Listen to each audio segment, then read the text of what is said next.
الله الرحمن الرحیم. السلام علیکم مینوالو. د وخت کې زه د 400 بلکې د پښتونخوا یو داسې شخصیت سره موجود یم چې هغوی اوس پورې هټریک کړی د سیاست په میدان کې او په مختلف دورونو کې مختلف پارټو له کامیاب شوي دي. دا نه چې کامیاب شوي دي او پارټي یې بدله کړې ده، د هغې له مخکې هغوی یو پارټۍ کې به الله بوله کامیابی ورکړو. زه خبره کوم د فضل شکور خان او فضل شکور خان زه تر راغلو ما ورته چې سر تاسو سیاسي هلې ځلې خو ټولو ته پته دي، تاسو وزیر قانوني یې، تاسو نور ستړي کړي دي په سیاست کې، خو موږ ته تاسو د بچپن حوالې سره تاسو سکولینګ کالج او تاسو د ګرومینګ چې خاص کار چې د نور سیاستدانان وروڼه چې کوم دي چې هغه په دې نقش قدم راشي او داسې کامیابی هغوی هم ترسره کړي. نو السلام علیکم سر. وعلیکم السلام جی. سر زه د مینوالو تاسو منځ کې ډېر نه راځم، تاسو مینوالو ته ووایئ چې تاسو هغه چا خبره هغه عمر جینکۍ خو پټوي، تاسو مونږ درې چې نه به پټوئ، پیدایش بیا سکولینګ او بیا کالج نور تاسو څه کوالیفیکیشن دی، نو سر دا لکه خپله بایوګرافي چې ورته وایي. بسم الله الرحمن الرحیم. خلکو مهرباني تاسو موقع راکړه چې تاسو په فارم باندې یو څه خبرې وکړو. زما جی پوره نوم فضل شکور خان دی، 400 له تعلق ساتم. سر ما په 1981 کې زه بنحال کې داخل شوم، پریپ کې الته په بورډینګ کې، او بیا هغه ځای له بنحال لما اف اس سی پورې الته 1994 پورې. نو دغه زما د وړوکوالي او دغه پورې چې کوم ایجوکیشن او سر کالج بنحال کې وجي وم تھرو اوټ اف اس سی هغه ځای پورې، بیا اف اس سی له پس دلته ایډورډز کالج ته رالو جی، دلته ما بی اے وکړه. بس یو ایوریج سټوډنټ هم داسې هغه یعنی هغه ډېر ښه سټوډنټ کې نو مقابلو کې یا دغه کې بس ایوریج دا 50-55% مارکس والا سټوډنټانو مې. بیا ایډورډز کالج لم بی اے وکړه، لا پولیټیکل ساينس زما سبجیکټ و، هغې له پس بیا ما پېښور یونیورسټي له چې دی ایل ایل بي کړی جي. دا زما ټول تعلیمي کیریر دغه دی. سر دا خو تاسو چې ایوریج سټوډنټ هم خو پولیټیشن تاسو ابو ایوریج ثابت شوی که نه، نو دې کې ستاسو فیملی بیک ګراوند کې څوک پولیټیکل هسټري وه یا ستاسو شوق څه داسې عناصر تاسو رالی؟ پولیټیکل زما والد صاحب هم 2000 نیشنل اسمبلی یا صوبایي اسمبلی کنټیسټ کړو، خو هغوی چېرته اسمبلی پورې هی ډیډنټ میک اټ ټو د اسمبلی که نه. بیا زما ترم هم کېږي، زموږ د والد صاحب زما فرسټ کزن و هاشم خان، هغوی سینیټر هم پاتې شو 2-3 ځله، هغوی صوبایي اسمبلی ممبر هم، بیا منسټر هم پاتې شو. زموږ ماما و نثار خان، هغوی هم نیشنل اسمبلی ممبر هم پاتې شو، فیډرل منسټر هم پاتې شو. نو بس یو شوق خو دغه، او بل دا چې زما والد صاحب چې هغوی زما انسپریشن زما والد صاحب دی. هغه داسې چې زما والد صاحب ما څنګه چې تاسو ته وایي هغوی چلې مې اسمبلی ته نو رسېدلې، 2 ځله هغوی کوشش کړو، خو بس د هغوی په نصیب کې هغه شیز نو. خو د هغې له باوجود هغه د خپل علاقې زما والد صاحب الحمدلله خدمت کړو، او دونه خدمت کړو چې زه نن سم یم د الله له وجې یم، او الله پاک ماله زما والد صاحب هغه وسیله جوړه کړې وه چې د هغه خدمات و د هغوی د وجې چې زه ولني ځل اسمبلی ته تلم. نو که زه وایم که زه فضل غفور خان زوی نه یم، کېدای شي ما ته ټیکټ هم نه و میلاو شوی، خو ما ته د هغوی د وجې هغه ټیکټ هم میلاو شو، او د هغوی د وجې یو ډېر ښه ووټ بینک و چې هغه ما ته میلاو شو. او بیا هغې له پس زه به دا ووایم چې خدای پاک موږ کې هغه صلاحیتونه کېښودل، ځکه ما دا ایمان دی چې یو ځل به تاسو سره چا د وجې څوک ښېګړه وکړي په ووټ په شکل کې، خو چې بیا ستا خپل پرفارمنس نی، ستا خپل هغه ستړی نی، ستا خپل هغه کارکردګي نی، خلکو ته هغه نه ښکاري، نو خلک بیا تاسو له د هغه خاطر تاسو سره نه کوي چې د فلاني زوی دی یا د فلاني رور دی. هغه خبره بیا یو ځل سره هغه شي ته کیش کولی شي، بار بار نشي کیش کولی. خو الحمدلله هغې د پس خپل کوشش کړی، او زه دا وایم چې خلکو په اعتماد باندې پوره رسېدلي یو، ځکه هغوی زما د هغې له پس هم 2 ځله زما سلیکشن یې کړی یا الیکشن یې کړی، هر څه چې ورته تاسو وایي، خو خلکو یعنې زه خوښ کړی یم د خپل مشرۍ لپاره، زه د هغې لپاره د علاقې د خلکو هم ډېر مشکور یم. نو ما خبره کوله د ما والد صاحب اسمبلی ته چل هم نو رسېدی، خو هغه الحمدلله خلکو دونه خدمت کړو، او د خلکو سره دونه ناسته پاسته د علاقې د خلکو سره او د خلکو ترمنځ هغه اوسېده. موږ چېرې مري کې کور نه دی اخیستی، ابټ آباد کې کور نه دی اخیستی، ځان له بچی چې دی هغه ځان له لري لګړو ټول هاستلو ته بورډینګز ته خو دا موږ ته اوس احساس کیږي چې زه په کله په خپل پلار شوم د خپل اولاد د ځان لري کول دا ډېر ګران کاری سبق د پاره دی ولینی ایون چې دې دغه ته لاړ شي خپل مرګرو سره یا 200 ورځې لا چرته لاړ شي دا واړو نو مور پلار واپس ډېر خپکی او موږ والد سره ندی وجه چې ارزه به علاقې کې ما همیشه لپاره نو موږ هاستلو ته بورډینګ ته لګلو خو په خپل نو تر زما ډېر زیات انسپریشن زما ته چې کم ملاو دی زما زما د والد صاحب د طرفه دی سر درته تاسو روریان چې دی دا وی کې تاسو نمبر سم دی او آیا هغه کې نورم سو په پالیټکس کې د مختلف واک اف لایف کې سرویسز کوي موږ الحمدلله ورونه یو زما درې خويندې کې زما دو مین دی مې دیږي زه د مشر کور لا زه تعلق ساتم من 15 رونه چې د مشر کور یو هغه کې زما 15 نمبر دی او بیا زما دو مالک شران رونه دي او خويندې چې دی هغه درې ونه مالک شران دي نو دغه زمين پورا دغه دی او د کې زه په خپل ذاتی تور صرف پالیټکس کې زما مشران درې رونه آرمي کې درې ونه اوس ریټایر دي کې دو ری امپلایډ دی یو دلته موږ سره مشر ټولو کې مشر چې کرنے صاحب اکلی کې نو هغه زما ته خدای ډېر لوی اډوانټیج دی ځکه چې اوس کله داسې چې د منسټری د فرایز موږ ته ملو شوی دي نو هغه سره په علاقې کې د سړی موجودګي لګه غونته کې افیکټ کیږي کمیږي ځکه چې میټینګونه شي دفتر شي نو الته هغه ذمہواره پوره کولم ډېر ضروری نو هغه د وجه زما مشر ور چې دی هغه همیشه دلته یو چې مړی جمع دی سي میکسیمم کوشش کوي چې هغه ته ځان ورسي او دلته کدا سره خلکو سکاري نو هغه مغوي سره رابطه زیات کوي نو هغه ماته یو ډېر لوی هیلپینګ هاند دی وخت کې او زموږ مشرم دی دغه چې هغه څه فیصله هغه زموږ د لپاره سیاسي تور د کورنۍ لپاره چې کومه فیصله هغه د فیصله زموږ د ټول لپاره بیا زما سلورم نمبر رور دی نو هغه پاکستان سټیټ اویل کې دی او زه په خپل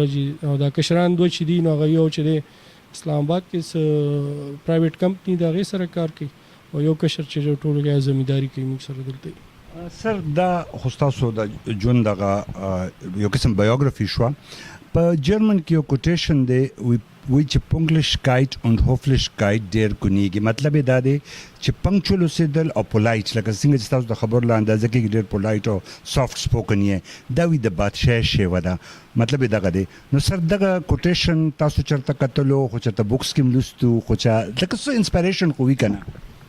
یا دا honestly ما خو دا ولني زل دا خبره وره دا او ما څنګه چې تاسو ته مو زه خپل زمونږ باندې خپل والد صاحب ډیر زیات انسپیریشن دی خاص طور په ما باندې ما نورونو باندې بمي او زه هغه ډیر انسپایر کوم زمونږ والد صاحب ډیر زیات سخت مزاج سره او خوغه کې یو خوبي دا و چې هغه کې د مشر کشر ډیر زیات لحاظ وکړي ډیر زیات لحاظ او دغه شانته غوي منګ تم بالکل د دې شی ځوانه هغه به کمپرمایز نه کوو چې چرته داسې خبره به شو یا سکول کې به زمين داسې شکایت راغی چې دوی چا سره بدتمیزي کړي دا داسې هغه پاغي باغ ډیر خپکیدو او ماته ستو یو ډیر سخت طبيعت نو هغه لګ اګریسیو مو په دې خبرو کې نه زمين ولګونته کې کینینګ ماغوي کو نو دغه چې هغه موږ ته مشر کشر ډیر دغه خولې او بل لای چې هغه موږ ته دا ویلي چې زما مشر ورو هغه دغه کې دا څنګه ماته کرنے صاحب تاسو ته یاد کوم د په کراچۍ کې پوسټر او په دغه کې د سمندري دغه شی مال کوست ګارد کې نو ترغوی یو بریګیډیر صاحب آی ډونټ نو چې څوک خو زما زدلته هغه ورځو کې ناستو دا لینډ لاین بو نو ټلیفون راغی نو ما والد صاحب اوچت کو او هغه سپیکر باندې ولګو نو دغه وته چې دا بریګیډیر فلانه مال اوس نو مې دغه خبرې کوي نو موږ ملو شو نو ویته چې تاسو فلانه ما والد صاحب ته نو ته چې ځل ته کوست ګارد کې دغه او تاسو د زوی ما سره دلته په ډیوټي کې دي زما ولني ذهن کې دار چې خدای مکه حادثه شوه د یا بل څه دغه شوه نو هغه موږ سره دغه کول غواړي کول غواړي یار څه دغه بیا زما والد صاحب ته چې زه تاسو سره لګ ملاوي دل غواړم نو هغه ته چې کله وای راشه خو خیر خدای سس سلسله کې او ته چې زه بس صرف تاسو سره دی له ملایدل واړم چې زه ګورم چې تاسو خپل بچو را تربیت څنګه کړی چې ما داسې افسر او داسې ویل ډیسپلن الک ما چرته نه لیدل نو دا زموږ چې موږ کې ډیسپلن چې کم دی یا دغه چې د کې زموږ د والد صاحب یو ډېر لوی کردار دی هغه هم ډېر سخت طبیعت موږ ورته ډېر یریدو اخره پورې ته ډېر زیات یریدو الله دې هغوی وبخي او هغوی کې یو دا ډېره غټه خوبي وه چې د مشر کشر تمیز او دغه چې دی موږ له دغه یو ډیسپلن لایف یې موږ له راکړی دا هغه موږ ته ډېر لوی په موږ باندې ډېر لوی احسان دی سر دا نوې بچی چې دا کمنګ پالیټکس په جوائن کی او راځي بس تاسو په شان د نورو په شان دوی تم داسې په د اخره کې داسې ټیپ ورکړه چې هغه فالو کی لیکن یو خو پالیټکس ته نن سبا مونږ ګورو په د ایلیګل پیسہ په ډرګز باندې او پښتو کارتاندر په له او سو دغه خلک را روان دي یو تاسو کوم جنټل او سوبر خلک لکه زما د بچي ماته چې د دې انکل له بدا تاسو کې چې دا کم یو ټیپس دي نو ته مهرباني کې خپل دغه په وایند اپ کو او تاسو شکریا به مدا کوم دا پیغام د ینګسټر ته ورکه واغوي دی فیلډ ته اونورډ راتلل غواړي نو کوم سټیپس دي چې وی فالو کې چې تاسو کوته شي ان شاء الله یار دا څه ټیپس خو زبدا نو هم چې څه ټیپس تا خو پس یو دوه درې اصول دي چې هغه سړی جوړ کی ځان لپاره زه چې تاسو ته ارز کوم غواړم چې دوه درې خبرې دي چې بس سما په خیال په هغه سړی عمل کی یو خدای چې سړی دې سم کوي هغه کې اولنې نیت ته دی چې زه د الله د رضا لپاره کار کوم که زه چا نوکری کوم ځکه چا لغم خادي لازم چې ځکه چې دوا لازم دا نه چې خلک به مال ووټ راکړي دغه کی او بس دا چې دا یو اسلامي فریضه ده په ما او دا زه د الله د رضا لپاره زم ځکه الله پاک هم چا د جنازې لپاره ویلي دي دوا لپاره ویلي دی کې یو ډېر لوی مصلحت دی چې هغه نه پیغه مړی را پاسي نه پیغه مړی کور والا ته صدقه من ورکولی شو هیلپ ورکولی شو او بس صرف دا چې دغه پاغه غم کې هغه سره شریک شو هغه سره غونته کې تسلی وشي دغه نو دغه ولنې دغه دا چې هر ولنې نه چې الله د رضا لپاره غم خادي پکې نه دیږي هر یو شیس چې استاد وکړي چا نوکری کیږي چا سره منډه وخه نو بس دغه چې هر زه د الله د رضا لپاره ودا کار کوم دویم دغه دا چې هر سړی خپل نیت صفا ساتي چېرې زما نیت صفای نو زه الله پاک به ما ته ټولې لارې کولاوي او که زما نیت دغه چې ما نیت کې فطوري نو هغه به هر یو شیز به چې دی هغې به ما ته وروستو نقصان را رسي او زه به درېیمه خبره دا چې سړی بس بالکل ایماندارۍ سره کار کوي دا چې سم دي دا زمونږ له به ډېر داسې کمزوري خلک خدای پاک ولدونه عزت ورکړي ځکه چې هغوی هر یو شیز چې دی نو ما تاسو ته څنګه چې وي ښه د ډېر اخلاص به کوي او د الله پاک د رضا لپاره به کوي او موږ له به په دې علاقې کې به زموږ له ډېر داسې مالدار خلک خو خدای پاک به هغوی له هغه موقع نه ورکړي چې کومه مال راکړي نو پکای چې زه دغه موقع فایده واخلم زه به دا وایم چې زه هغه خوش قسمته خلکو کوم چې چا له خدای پاک موقع ورکړي ده چې خلکو خدمت وکړي نو زه به دا خلک وي چې خدای پاک خوښ کړي دې شیز د پاره نو پکای چې خدای خوښه چې دا دغه سړی شکر ادا کی او هغه صحیح طریقې سره دغه کې دغه زما یو دوه درې خبرې نور دی کې صدا سه راکټ ساينس نشته او هر یو سړی خپل همت پکې خپل مهنت پکې هر یو شیز کې شرط ده ما په خپل چې دی د الیکشن دا بیتوکه پیسہ ټوپکه بدمعشي شرط نه ده اس نه جی دا خلک وی غم خاده بکې یا بتانه تحصیل کې زبم دا فضولیات دي جی دا خبره نه بس سړی تاسو اخلاص ته ګوري دلته ډېر خلک وی چې چا کارونه شي او هغه خپه شي او د یو کار وکړو سل کار وکړو یو کار زه دې شیز کې بلیو نه کوم زه وایم دا ټول خلک چې دا انسانان دي دوی واښه نه خوري دوی ډوډۍ خوري دوی پیږي د سړي په مجبورۍ هم پیږي د سړي په اخلاص هم پیږي د سړي په منډه هم پیږي او بس دغه هغوی نوټ کوي ما سره سل داسې کسان دي چې زه ورسره تللی یم د هغوی کار به نه شوی خو هغوی ښه مطمئن شوي چې هر تا خپل وس کړی خپل دغه کړی یا به زما قسمت کې نو یا هغه شیز چې دی زه د هغې زما کوالیفیکیشن هغې برابر نو دا شیزونه سیکنډري دي بس ته به خپل اخلاص کې خلکو سره او دغه به کې چا کار به کېږي چا کار به نه کېږي دغه څه ایشو نه جي ډېره مهرباني شکور خان ستاسو د دې خوږو درنو خبرو مننه مهرباني چې تاسو چې تاسو دلته راغلئ تاسو ډېر شکریا ادا کوم. زه اخر کې د خپل پیغام په دې بندوم چې شکور خان سرچمه د خبره کو شو نو یو خبره ما دا نوٹ کړه چې دوی سره د نورو د 400 د خانانو یا به د لیډرانو یا د ټول پاکستان چې کوم ټرند دی د ټوپکو هغه مونل دی یو ګارد پولیس هغه الاؤډ دی امولي د بدوجره کې په گیټ مې سونلی دل دویم دا دی چې د دوی د سافت سپوکن د پولایټ خبره د دوی شخصیت کې دغه راولي او خدمت چې څنګه غوښ زما منډه د باقی کول او نه کول ولا د الله ذات نو دا زموږ فضل شکور خان سنټرو مننه تاسو په خوښ شي آباد او خوشاله اوسئ.